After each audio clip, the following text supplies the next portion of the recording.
NYU and Gizmo's project collaboration, Unification for Underground Resiliency Measures, or UNUM, which was recently awarded $1 million in grants from the National Science Foundation. But who better to tell the story than Al Leitner? Al, I turn it over to you. Thank you. Okay, Jen, thanks so much, and congratulations on being elected president of Gizmo. I'm really looking forward to working, in support of you, as is everybody else. I would also like to send the regrets of Professor Deborah Laffer of NYU, who was going to present today, but her travel plans got in the way, and so she is flying internationally right now. When we had hoped she'd be here giving part of the presentation, but I will deliver her slides and I've sent her regrets to you. And Deborah has been such an important part in getting the NSF grant and in working with us from a university platform, which is so useful to us in bringing on, extraordinarily smart students. But more about the UNUM effort and our work with NYU in a minute. I want to provide you with just a little background about how we all got started in the infrastructure business and really why at this particular point we are so looking forward to the integration of subsurface utility engineering and GIS, two practices and programs that really work well together, but have not really worked in sync all that much. But I think we're on the verge of having that happen. So first to start, as you can see from this slide, we at Gizmo have been very concerned with underground infrastructure. From way back from 20 plus years ago, because we understand how essential underground infrastructure is to the functioning of modern cities. You just can't have a modern city without underground infrastructure and without information about that underground infrastructure. It became really clear to us following the attack during 9/11 that we really did indeed need that information, that underground information. This is the Emergency Mapping and Data Center that was put together following 9/11 and which responded to thousands of requests for information, many of which related to the status of the underground. And Wendy Dorf, my partner in crime, for these many years, was in charge of putting together the Deep Infrastructure Group on Pier 92. And she had to bring together and wrestle together all the different agencies and organizations that had underground infrastructure or had responsibilities for them at all levels of government. And that was an enormous effort because everyone, it took 10 days really to integrate and collect that data and to make it into useful products because it was all completely different formats, media, coordinate systems. So it was just not a way to run an emergency operation. And during the 10 days trying to put all that data together, some bad stuff could have happened because we did not know that there was very dangerous stuff lurking underground as well as fires underground. So it just became a cause for us to see about how do we integrate this data before an emergency as opposed to right in the middle of it. So why should we do this? Well, obviously, as the center in red says, to make critical infrastructure info available for emergencies and disasters, but there are many, many other reasons why we would want underground infrastructure data to be brought together and to be made interoperable. The avoidance of accidental utility strikes is certainly one reason, the reduction of construction costs, and to provide a data foundation for smart cities and digital twin applications. And in our estimate, and we've done some studies and we've collected other studies, we feel fairly comfortable saying that 5% of all infrastructure expenditures for design, construction, and maintenance over the lifetime of infrastructure can be saved if you get the data right, both on the public side and the private side. So we're now talking about a great deal of money, not only in New York City, but across the country and around the world.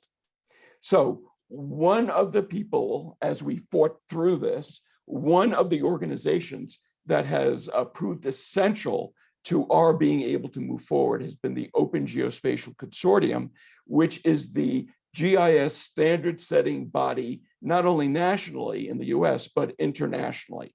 And we've had a relationship with them ever since 9/11. And about 5 years ago, we began talking about how OGC could help us develop an underground infrastructure integrated set of data. And their answer is, because this is their business, is we first need to develop an agreed upon standardized set of standards for underground infrastructure data. And so we started out on that road doing that. And by the way, it was on that effort that I first met and discussed things with Phil Meis of UMSI, who also has been working on the standard setting bodies of the American Society of Civil Engineers for the past 20 plus years. So that was a great introduction. Phil has got great spirit, and he has capabilities that seem, and interests that seem to dovetail very nicely with ours. Also, working with OGC, which, as I said, is an international organization, we came to learn that there are countries in Europe and elsewhere that are already mapping their underground infrastructure. Flanders and Scotland are two examples of rather mature underground infrastructure maps where all the utilities have standardized their data, allowed them to be brought together, and are used predominantly for excavation uses to make sure that they don't have accidental strikes and they know what's under the ground before they start to dig. They are applications are based on the European Inspire data model, which serves as a takeoff platform for us. So with the guidance of the Muddy Standards Working Group at the Open GIS Consortium, Open Geospatial Consortium, and with the guidance and expertise of Josh Lieberman, who is their innovation director, we, after 2 years of work, put together this model.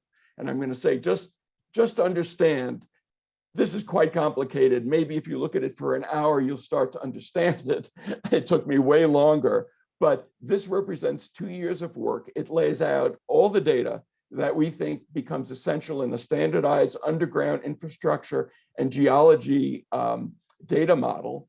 And actually, it could be simplified just simply by this, and I'll walk you through this.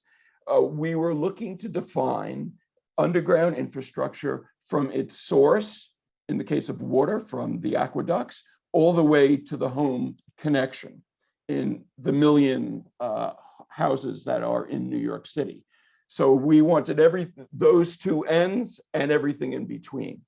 And so, you know, if you start with the utility networks, the box on top, and you see water, sewer, electric, transit, gas, telecom, and steam. Those are the networks that are underground and serve the city. Each of those networks is made up of a series of network features that actually touch the utility service. Each of those network features, if you go down to the orange, has attributes of great import to the infrastructure underground and to the people who try to manage it, from age and material to data quality, which gets us into the work that Phil Meis does. Also, there are accessory features like that does not touch the utility service, but provides access or support to it. And then there's the environment, including anything in the surrounding soil or bedrock or water table or remnants that have been left there that might in some way affect the way that the utilities operate. So basically, all these items have been captured in the data model, and we're now ready to go to town with it. So another thing to announce here is that on September 7th, the UK, the Ordnance Survey of the United Kingdom, announced that they were starting a national effort to map all their underground infrastructure across the entire country. And it's called their NUAR project. And in fact, they are going to map their underground in line with the muddy model. So that was just a great step forward.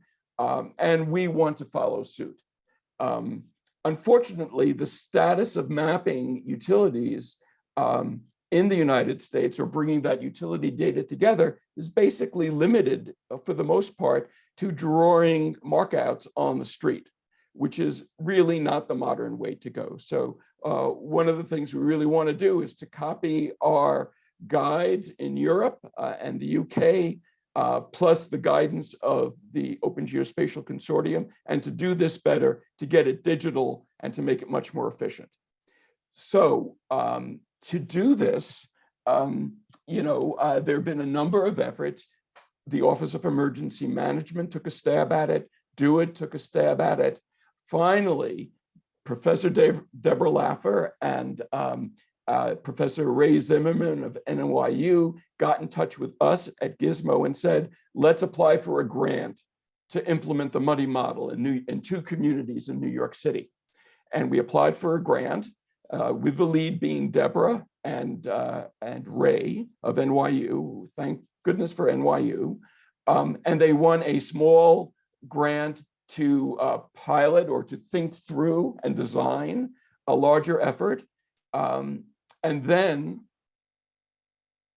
as you'll see at the very bottom, and as was mentioned, we received a phase 2 grant for $1 million from the National Science Foundation to do the whole job for 2 small communities with a focus on emergencies and natural disasters. And again, to mention Phil Mice, he is going to be a key participant in this because we need his engineering expertise to guide us. Okay, this is just a listing of some of the emergencies and disasters we know can affect New York City and New York City streets and the underground. So we will be thinking about these. The 2 communities that we've picked for the pilot areas are sections of East Midtown, the top circle, and Sunset Park. And both communities are not strangers to disaster situations. This is in our East Midtown study area is where a Con Ed steam pipe exploded. That was on 40th and Lex, and wreaked havoc for weeks after that, and also resulted in some fatalities, sadly. And that is the study area right south and west of Grand Central Station. And the other area, actually I'll go right to it, is in Sunset Park. Very intense infrastructure in that particular area of Brooklyn, and no stranger to infrastructure failures. So with that, we are well on our way to moving forward with the project. And one thing I do want to mention is this project has 2 parts, if you will. One part relates to the technical work involved in getting detailed utility information together, and that will be highly secure data. That is data that will not be made public.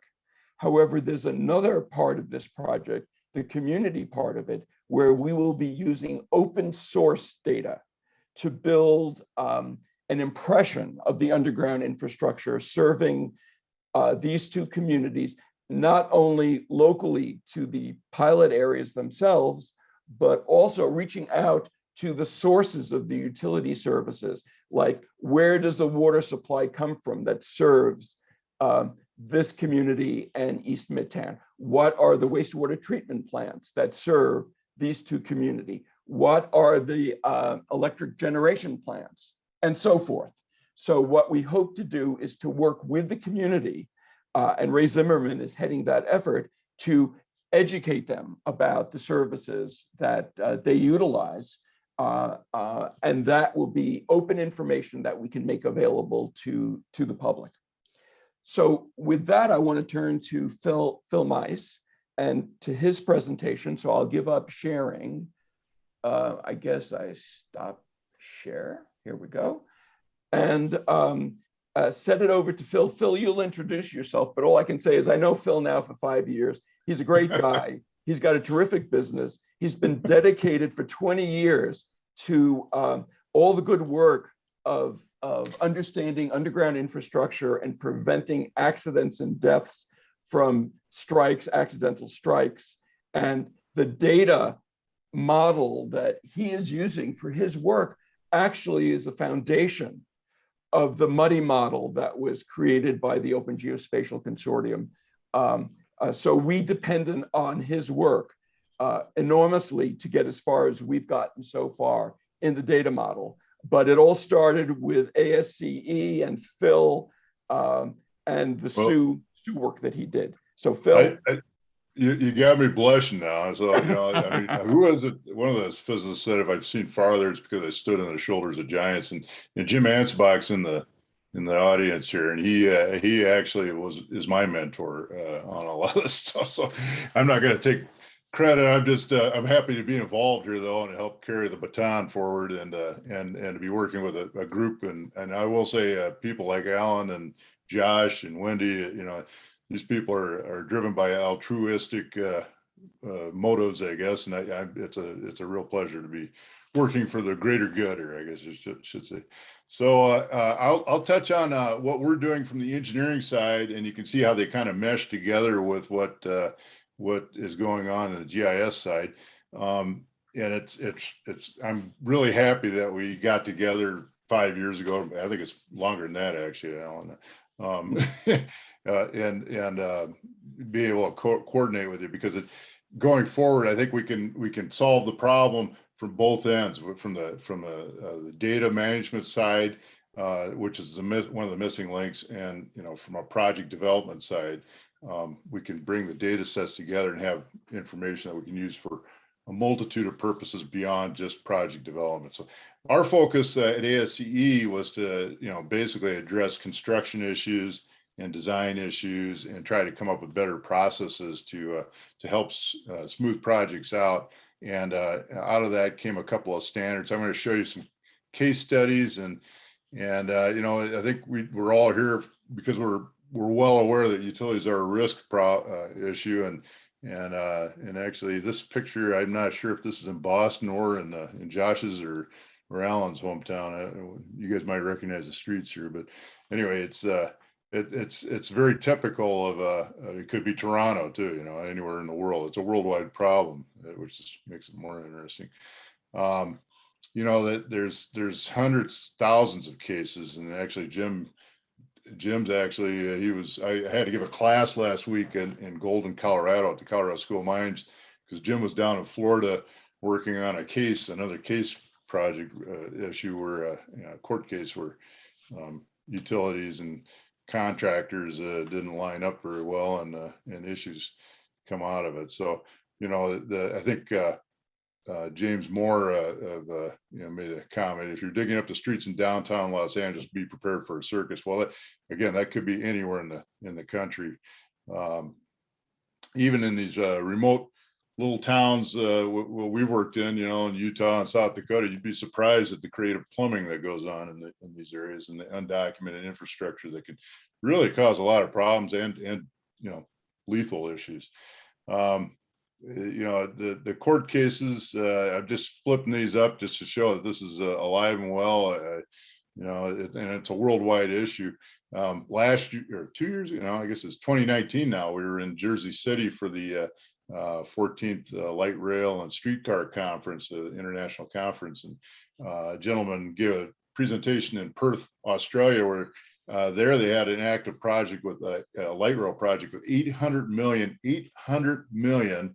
in claims going on because of utility issues. So that's kind of giving you an idea of the magnitude. As bigger these projects are, and as we go forward, the more infrastructure that's being installed, it just gets to be worse and worse problem. And you know, I like to say it kind of sneaked up on us like a, a frog getting boiled alive. We just weren't really aware of, what was going on. And we kind of just, we used to only have one Ma Bell and one water company and one gas company. And then, then infrastructure got older and population grew and we got more and more. And then we've got an internet commerce boom.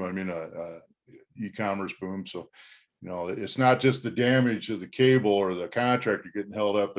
It's that business that got shut down because the fiber got shut off or the airport or whatever. So you got some huge costs. And of course there's the life and, health and safety of the public that we need to consider and all this. So it's a big deal. Common Ground Alliance, the 811 is an organization that's basically founded by the 811 industry and damage prevention industry, and they put out a report. They just started a few years ago, and they're basically the math that this is documented strikes are about a strike a minute. So as we're talking, I think as Alan talked, there's probably been about a dozen strikes or 20 strikes going on in the country.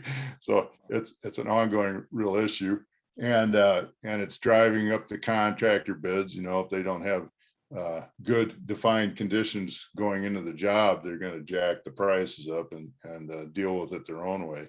And that's really when you get in these large design build projects and CMGC projects, it's getting an incredible amount of money. The other thing that happens with poorly understood infrastructure is you got a lot of knee-jerk responses. Basically, it's reactive measures versus proactive, predictive, and you're needlessly moving utilities, and your project schedule gets delayed, and traffic impacts.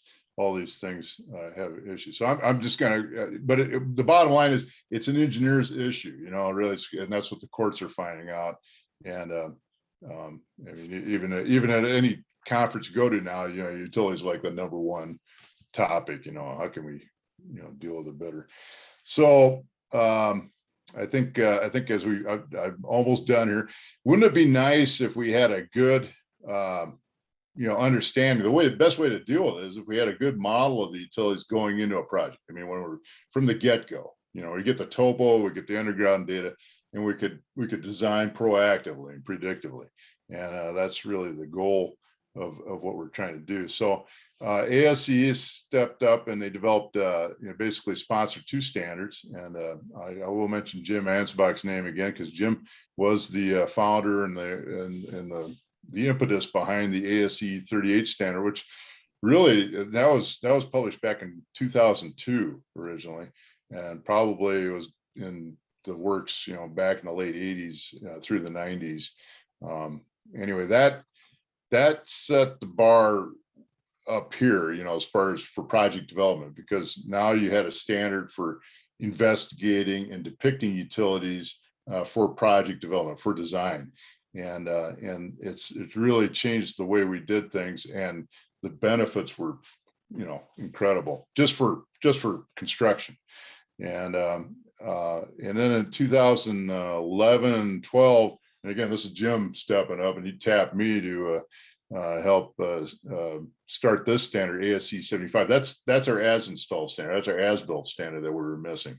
So we never had an as built standard. So everybody's idea of an as built was across the board, and that's why our records look like they do. They're not referenced to, there's more like schematics basically, and a lot of the changes that happen on or modifications in the field were never captured, and they're not digital. This standard was really developed. So I'm gonna touch on both these standards, and then I'll show you how they work. But they do overlap, and we want to with what's going on at Muddy with the OGC, and looking at a GIS product at the end of the day. So what we want to do is collect data for project development using the ASCE 38. And then we want to sustain a lot of these projects are ongoing, and we want to keep track of anything new going in the ground using ASCE 75. And then that information is going to flow into OGC's Muddy standard. And I think that's going to be explained by Alan. Are you going to talk about that, or is Josh? Somebody? No, this is about you, Phil. Oh, I'm not the expert on muddy, but anyway, the data will basically flow into muddy, and then it'll be able to be leveraged in a lot of different ways. That'll be beneficial for damage prevention, for planning, for emergency response, for civil defense, for resiliency analytics. I mean, you name it. I mean, we'll have the information in standardized format, and it's going to be a wonderful world after that. But we have to start somewhere, and that's where ASE really steps in to help. At least on a project by project basis, we can get the data right, get the value out of it for the project, and then we'll sustain it afterwards with ASC 75 and manage it in muddy compliant GIS systems. Phil, let me yes. just go back, because this you bet. This is such an important vision for us to understand, I think, which is that the information created in GIS systems, enterprise GIS systems at the local and state government level, added to the SU information, it's sort of, the synergistic effects are tremendous. And suddenly the cost of doing the design work and the CAD work, and then the lifelong maintenance, the BIM work, all this feeds on the same data. Every one of these quadrants is contributing data. If you've got compatible data and standardized data, it should all fit together and fuel application after application that saves money and provides benefit for the public. So this is a very powerful concept of all these different functions relating to infrastructure, underground and above. All that data can relate to each other and do a world of good. Okay, sorry. I'm glad you stepped in, and actually, truth be told, Alan developed a slide, so it's good you spoke to it. You gave it away.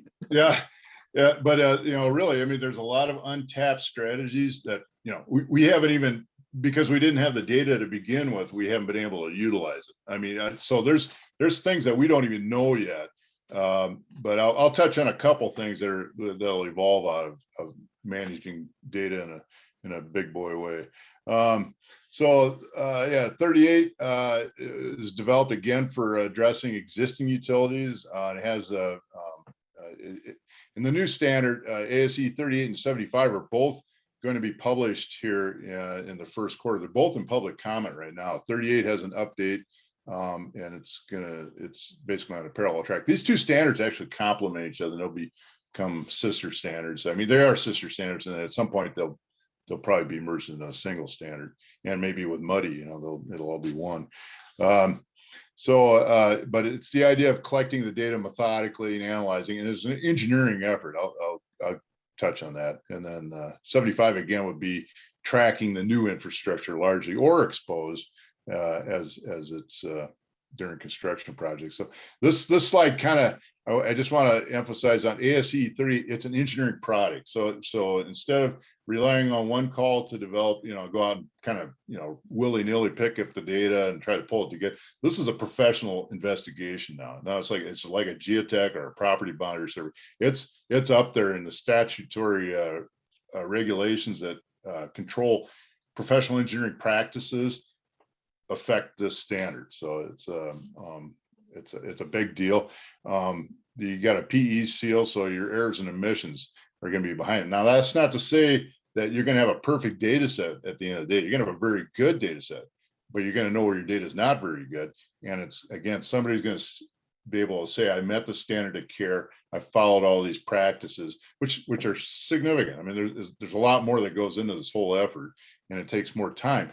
Still, the cost is going to be minuscule compared to the savings that are reaped, and that's been documented. So, again, the name has been evolved where the standard originally was focused on subsurface utilities.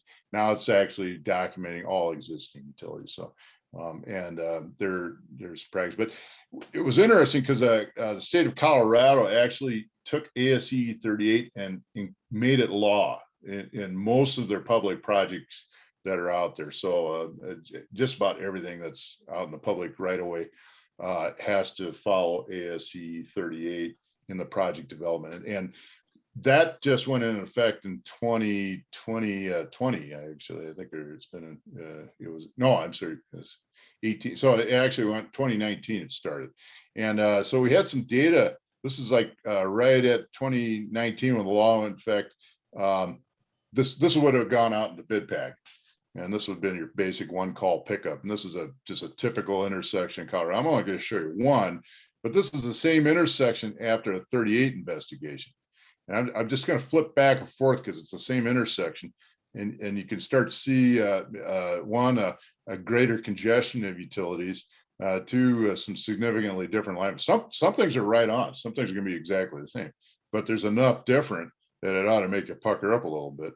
And, you know, and I could show you hundreds of examples like this, but it was, you know, this is a situation where we can, I just want to make it, make it clear that 38 really clarifies a lot of things. And the value, Colorado, you know, a lot of these projects are going to bid and the construction, so they're getting around to where they're trying to document, you know, the actual value. They should have some real good hard numbers to show, case studies. But you know, the idea is to you know, use subsurface utility engineering to decrease risk, and the SU engineer takes on a lot of that risk. They basically shoulder that and relieve the owner, the project owner, the design engineer, the contractor of a lot of risk. So that it makes the project sense. I think there's been 5 independent studies. There's probably a 6th one going on right now, I think. And there's been a showing savings of I think the Purdue studies most quoted were $4.52 saved for every dollar expended to get the data up to level B and level A, which is the 38, you know, achievement goal. It is considered a performance standard. So, and again, the benefits, as Alan mentioned, you're going to see savings, and you know, by bringing that data forward and managing it for thereafter, I think that 5% is going to be much higher actually. Okay, so how do you do a 38 investigation? I think Alan said that would be of interest to the audience, so I'll just kind of hit on that. You know, we go out and we get record information, and hopefully that record information is going to get better with the use of 75 and better data management practices and the MUDI standard.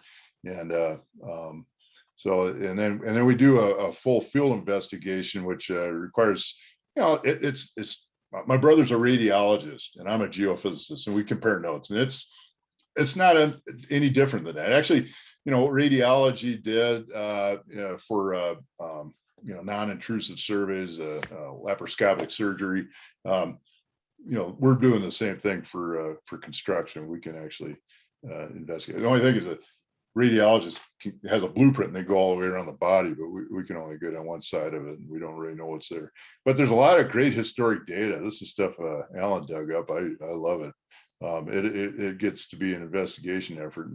You get to pull in old aerial photographs and you know, start laying the information together. And we try, you know, you do have to look at an area like an area like New York. You have a lot of interesting history that's gone on over the years, and development and the different uses of the properties. And you need to go back and look at all that, because a lot of times the infrastructure is still there from, you know, whatever earlier generation of activity that was going on, whatever plants were there, or population or ports and things like that. So this is just showing the outfalls of the sewers and water lines that are in the same. And this data is good, but a lot of times this is just going to be just more or less record data. It's not going to be accurate from a positional stance beyond just an approximate location, but it gives you an idea what's out there, which is good. It gives you an idea what to look for. Then we go out, we'll do site examinations, and you're looking for PEDs, and this is actually when we're scoping the work, we'll go out and do this work, because it helps us understand, yeah, there's a lot of, that's a telecom vault, or that's a you know, electrical vault, or, you know, and when you look up and you don't see much up in the air, you know, it's all down there, you know, so you gotta it gives you an idea. But it you know, you go to a place like Kansas City and you'll see like 5 different telecom vaults. They're all owned by different companies, all in line, you know, so I was like, okay, this is going to be a little more interesting. We also then bring in after we do our investigation, we'll actually design in investigation. I mean, we'll scope it out for that project. We look at what the goals are for the project, schedules, the priorities, how the schedule is, and if we can sequence our work so we can keep that project on track, and what the ultimate goal are. We're going to be excavating, put new water lines, or we're just going to be resurfacing, curb and gutter. What is it that they're doing, and try to design the effort to accommodate that and not go overboard, or not undercut it, worse yet, and make sure our project boundaries are adequate to handle the dynamics of the projects. And oftentimes those do change or they're undecided at the beginning. You want to get out there right at the beginning, right when the topo is being done, best at 0 to 10% of the design. If you can get out there right at the beginning of the project and have that information, then the alignments can be laid out to avoid a lot of issues. And that's, one of our goals is to avoid and then accommodate and place as much as possible, protect and place. And there's a lot of engineering solutions, again, that are untapped that haven't been used because we didn't have that data. And then if you have to, then you can relocate it. And when you relocate it, you can actually integrate that work with the mainline effort. So there's a lot of cost values to be reaped by having that work included under the mainline contractor's effort. So you don't have multiple closures of the streets and third parties trying to move things independently of the mainline contractor coming through. It gets to be a real nightmare. A lot of times they can't move. There's no place to move until the mainline work's done. So it's better to integrate that with the mainline effort. These are some other tools. I think I showed you some of these tools. They're basic pipe and cable locators, single channel radar units, routers, SONs. These are all cameras, and with built-in SONs. There's a lot of inertial navigation tips you can run through and keep track, and you try to map out. And it's a very laborious effort to pull every lid. You have to every vault you have to open up and get into it, or try to get it logged. Maybe use LiDAR instead if it's an electrical vault, so you don't have to put humans down there. We try to avoid confined space entry, but you do what you have to do to figure out what's out there. These are some more advanced tools that have come into play in the last few years. They've been around for a while. They're mature. This is a time domain EM, which came out of the unexploded ordnance industry, and it helps you find buried. It's a really good metal detector, is what it is, and we can mold along with that thing. And this is just showing a road where here's a great example. Here you got a steel gas line, and we knew it was in there, and then it jumped over to the curb, and they replaced part of that line with a new poly line, which is non-conductive. But guess what? The old gas line is still in the road, and that was not in the records, but it showed up very clearly in the TDM. There's also unknown crossings that you find, and we find all kinds of things.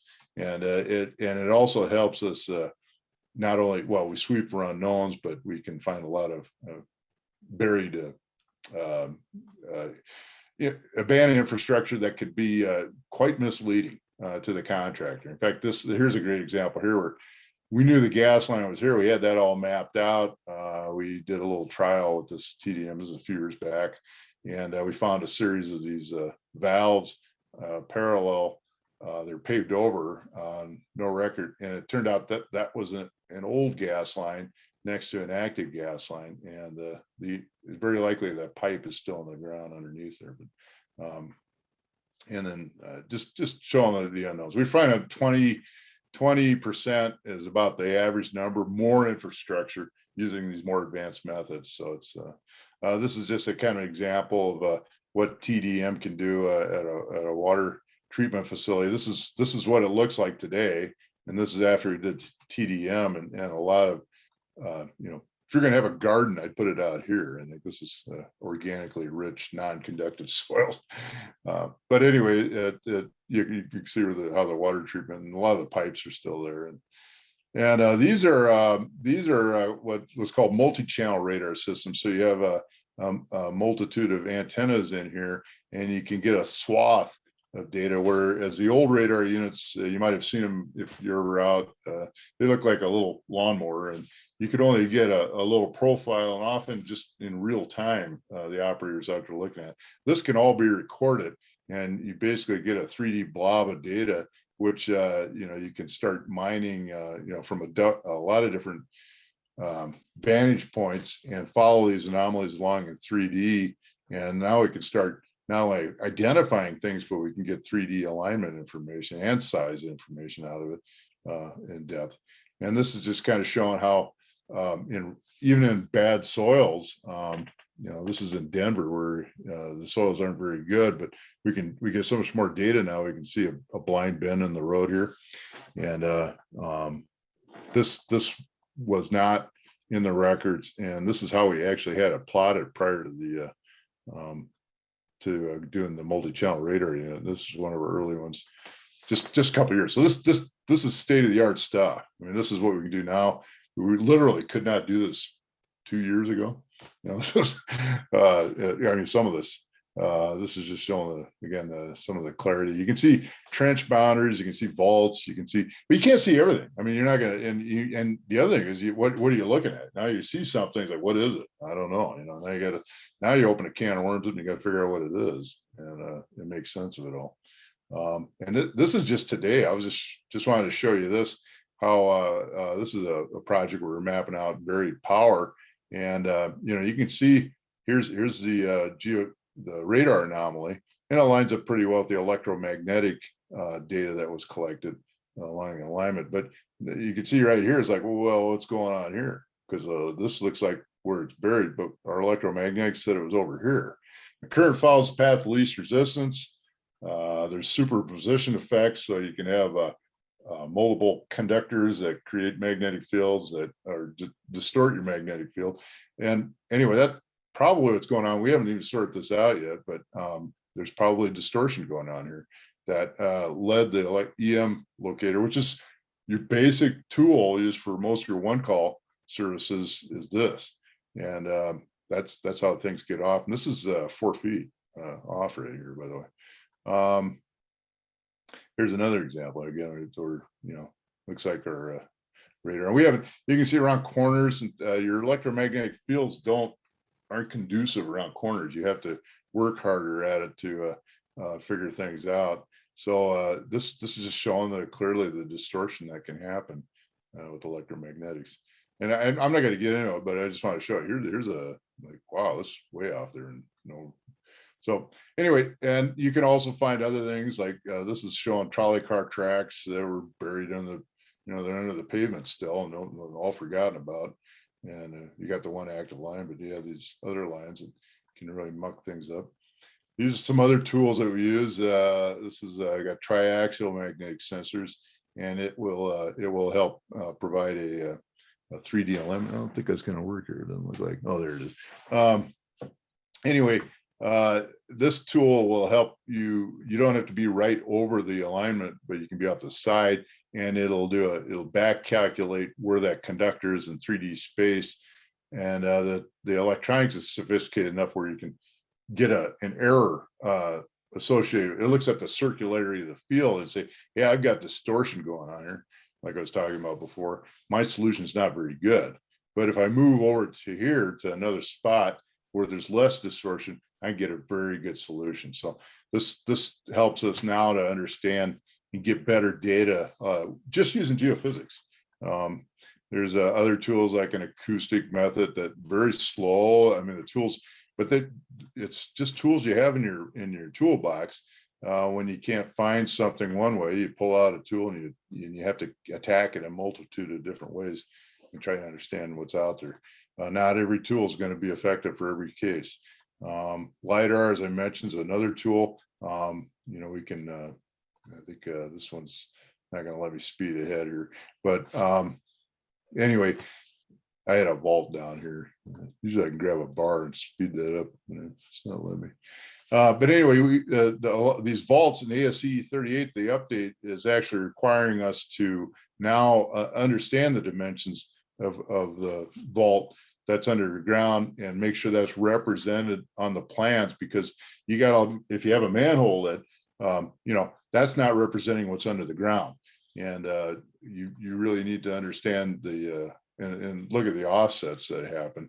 That lid might be off to one side, and you're not going to have a very good design if you don't understand fully the space it's occupying. That's the whole goal, is to really get, you know, figure out the 3D spaces occupied. What we're getting now is that we get so much data, and from a myriad of different sources, records and radar and acoustic and, you know, survey data, and you bring it all together, and you have to manage it in an environment that you can produce a product, a model, a representation of what's out there that can be consumed for project development, for design, for augmented reality, different things. And it gets to be a data centric project or problem.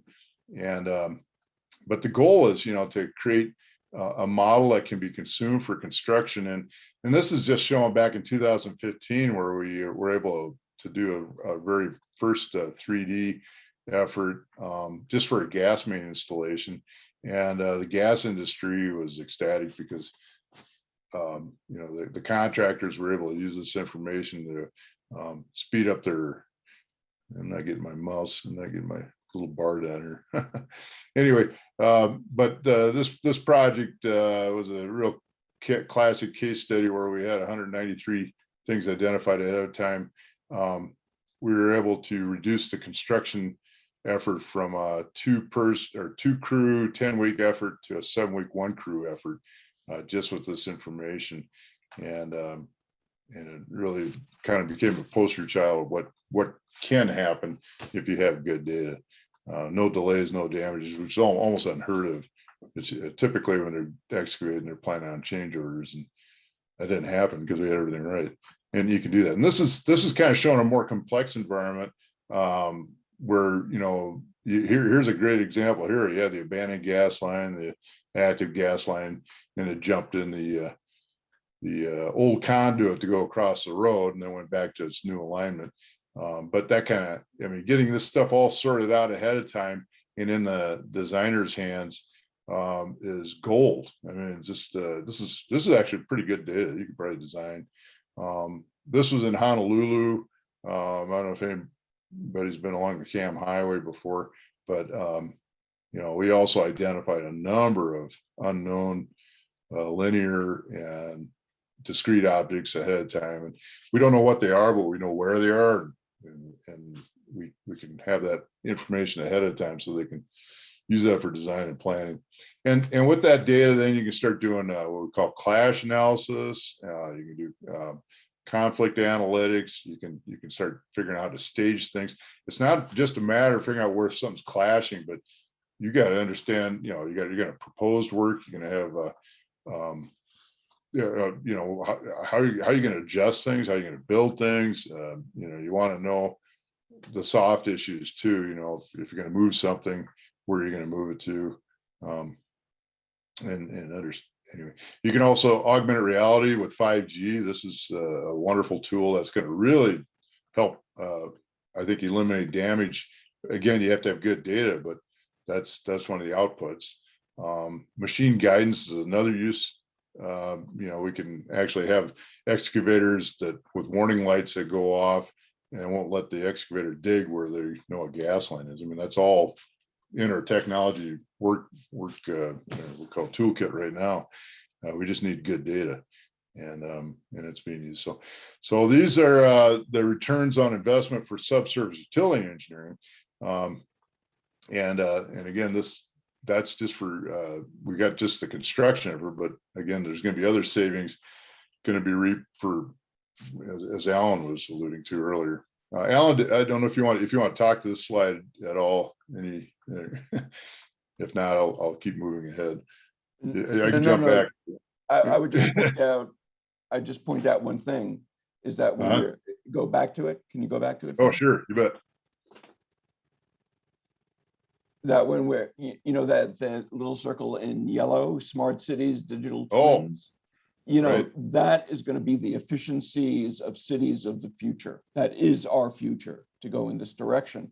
Well, you can't be smart without data.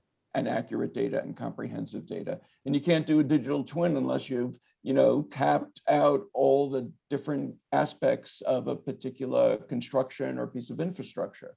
So using these techniques, which is a revelation, frankly, to me, Phil, becomes an essential part of being able to build and rebuild the city of the future. And, in the face of global warming and with the resources of the recent bill passed by Congress for infrastructure, that $1 trillion, I mean, all of this comes to bear. How much of that $1 trillion do you want to waste because you've accidentally struck something that you didn't know was there? That's ridiculous. So I really think that the returns on this are huge and well warrant its use. It's past time. I think this just leads to the point where going forward, as with extreme weather, there's a push to push things underground where they're considered more protected. But then that increases the density of what's underneath, and so we need to understand where it is. So because I think I like to use the analogy, a lot of these streets are like your teenager's bedroom. It's just a mess underneath it. It's just and what you want to do is get things organized, and there are projects like the Bronx Queens, I think it was connector. I think that's held up. They had to put these 20 by 10 feet or vaults, substations underground. And that project's partially being held up because they're not sure they can do it. Find space underground. They even stick these vaults to build, for putting that light rail in. Another thing that's coming up with high voltage DC transmission lines. That's going to take space. That's what a good efficient way for collecting renewable energies, wind and solar.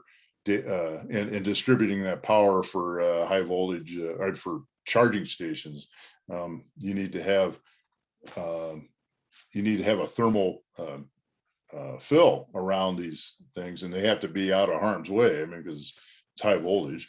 So to even plan and design those things, you need that. So going forward, we more than ever we need to understand what's out there. And it's just our right away is getting more congested. Our underground spaces needs to be we're using it more, and we need to get our ducks in a row using it. So there's the guiding documents that ASE has out there are that we have an ASE 38 standard. We have a SUE for municipalities guide to help understand the implementation of the standard and who needs to do it. The work scopes are required, the pre-quals. So it's really a wonderful Reader's Digest guide for facility owners, or for project owners, city agencies. It could be airports, could be DOTs. The municipalities just should be really for public agencies. But this is a great guide. And then here's our standard 75, which is going to be for document the new. And this will be the way this will be employed. This will be employed with projects as they happen. This will be employed with permits as a utility gets a permit to go out in the right of way. You're going to use this standard. It also will be used for construction contracts. So, you got a project, city's got a project.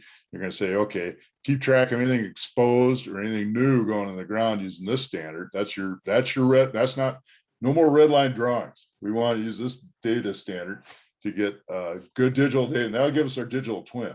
Anything coming out of that's going to be basically a digital twin, and it's a scalable standard, so it can be toned down for rural areas or less extreme conditions. But for like New York City, I would crank it up and get your very best data out of it. It does. I'll touch on the standard 75. It's basically to define the minimum spatial geometry and feature attribute, and it standardizes this. We had a really neat group working on it. We started in 2013, and I thought it would take 2 or 3 years, and really we had the guts done in about 5, and then you had to do your tweaking, and but it really became a nice standard. It should facilitate data exchange. It didn't define a schema, if you will, or a model. That's where Muddy's stepping in. But this basically defined the data elements that you needed to collect to enable all the things we're talking about. And we really want to empower a field we call utility engineering, and I'll touch on that really quick. But basically, it's coordination, estimation. Utility engineering is really the leveraging of the data. You know, as far as, you know, it's one thing to collect the data, and then you got to really get value out of it. So these are agencies that we're using that helped us on the standard committee. You can see we had a real nice cross-cut of representation, and it was really kind of fun to see everybody come together and say, well, one, they all agreed we needed this. I mean, everybody agreed. I mean, there isn't anyone that doesn't. You might get a little pushback from the telecoms, but at the end of the day, they say, yeah, we do need this. Yeah. And then they start seeing the value because they can use this data too to help them plan their projects. So it all makes sense. So and you can protect their infrastructure too if you know where it is, you know how big it is, and plan and design around it. So anyway, it basically it's a digital standard. It's not a drawing standard. It talks about location and feature attributes, which we were able to define. We looked at, you know, how things were being done around the country, and we basically brought all that know-how together into one. It's really just what you have to do now is just tweak a little bit what's being done in different states and by different, even by the telecoms when they put or the utility owners. They just need to tweak a little bit what they're doing, and they can achieve the standard. So that's kind of nice. It's 3D geometry. We want a 3D, and it addresses both underground and above ground. We stemmed our effort from a Canadian standard, CSA 250, which we had people from that committee on our committee, and they said there are 3 things we wish we would have done with our standard: made it digital, made it 3D, and made it include both above ground and underground, which we did in this standard. So. And again, it's focused on newly installed, repaired, or exposed. And a couple things, we had people from the National Geodetic Survey. I did a little stint with NOAA, so I knew enough to be, you know, to know that we wanted to do this, and to make sure everything's referenced to our National Spatial Referencing System, so we can avoid, you know, things not lining up properly. That's just a standard datum. Everybody that turns on their GPS system is tied into it. It's real easy to tie into and have everything reference the same datum, and it's easily achieved. Another thing we had was the standard. We put an accuracy level. So you saw the quality level with ASE 38. That's we can't put a statistic on that. We can't say accurately it's to this, you know, so many centimeters or inches. Unless you're looking at quality level A observation, which is a direct survey observation of the utility. All the rest of it's based on geophysics and professional judgment. So it's a reliability qualifier, where this is an actual accuracy qualifier. And so we have, these are basically just standard levels. So you can assign, I want everything within accuracy level 3, and it's up to the contractor and their surveyor to achieve that.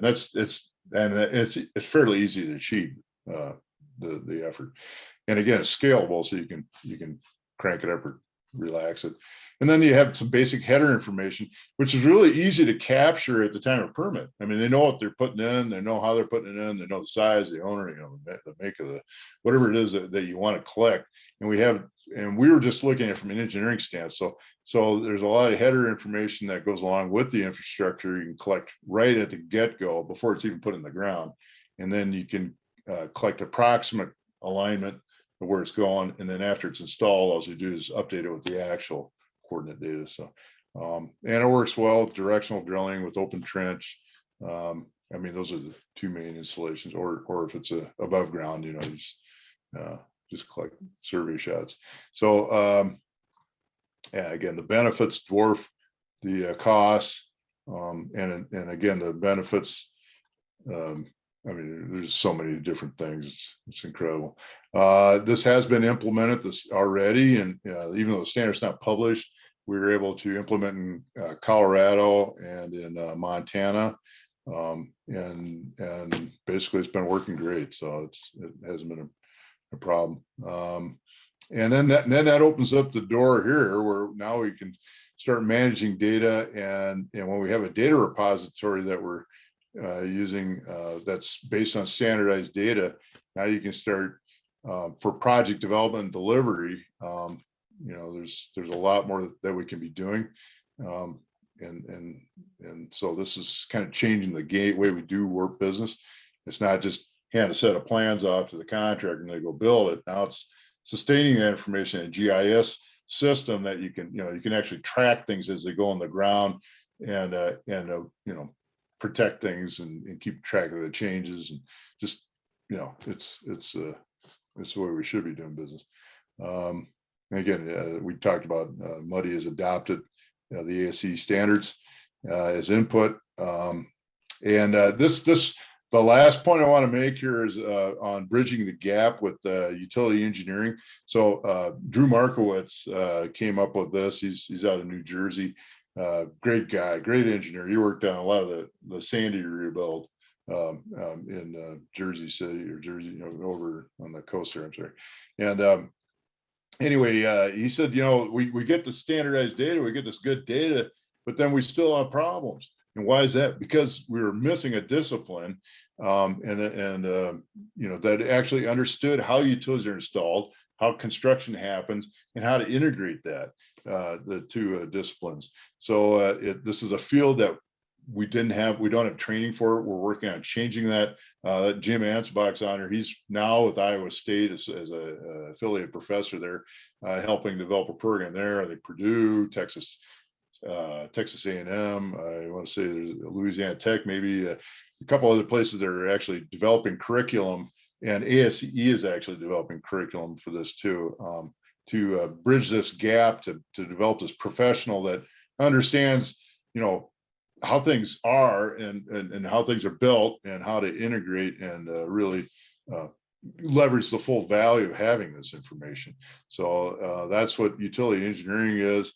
It's a new discipline, I guess I should say, designed to integrate, as I was talking about, as well as in the interaction between other infrastructure. There's 6 pillars that it addresses. The asset management is really where we overlap heavily with our GIS friends here. The idea is to start enabling that. We just haven't done that before. Anyway, I don't have time to talk about all that, but I will stop.